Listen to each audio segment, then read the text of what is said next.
Hello, my name is Adam Nowak and we will be talking about logic and if statements. The logic statements are the AND, OR, and NOT statements. The AND statement says that all expressions must evaluate to true in order to be true. The OR statement says that only one expression must evaluate to true in order to be true. And the NOT statement just does the inverse of these statements. This is an example of some true and false AND expressions and what they evaluate to. So two trues will always evaluate to true in an AND expression, and since we want all expressions to evaluate to true in order to be true, in case of a true and false, it would always be false. In the OR statement, we only need one of the expressions to evaluate to true in order for it to be true. So in any case where there is a true occurrence, it will evaluate to true. Where there is two falses, it will still be false. The NOT expression simply brings back the inverse of the function. So if it's true, it'll bring back false. If it's false, it'll bring back true. So I did not make a table. The if statement is just one example of control flow. What we check for is a true or false occurrence inside an evaluation. If it evaluates to true, we'll run everything inside the if statement, and we will skip the else if and else statement. If, however, it evaluates to false, we'll go check the next statement in the control structure flow, being the else if. If this is true, we'll run everything inside the else if statement. If this is false, we'll skip it and run to the else statement.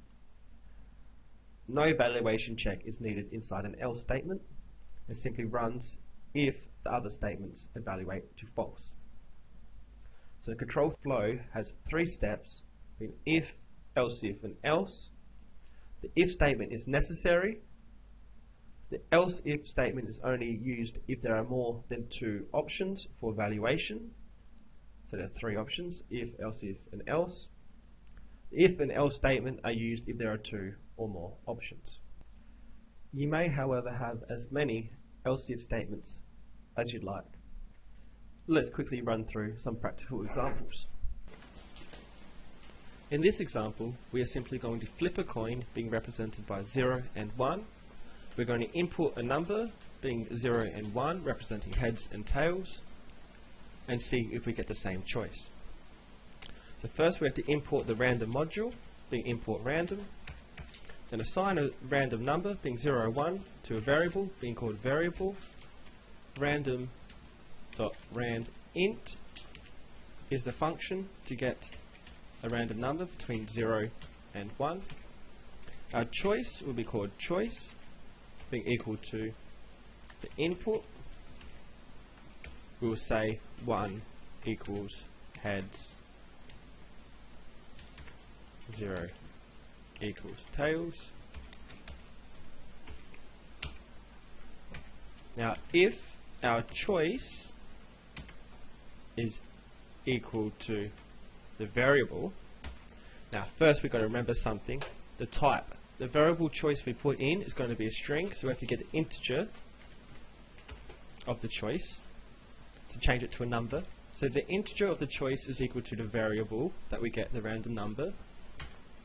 Remembering everything inside this indent will be evaluated inside this if statement if it is true.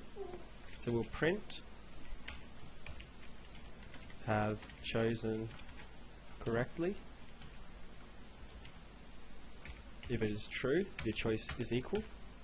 Else, print you have chosen incorrectly. Let's run this with F5, remembering to save it. Our choice we entered here, 1, we chose correctly, it works. Close attention to the indentation inside the statements. This one's inside this else statement, indented once. This one's inside this if statement, indented once. This else statement is indented the same as this if statement. So it's if, elif if necessary, then else. There's only two options, so only if and else exist. Thank you for watching.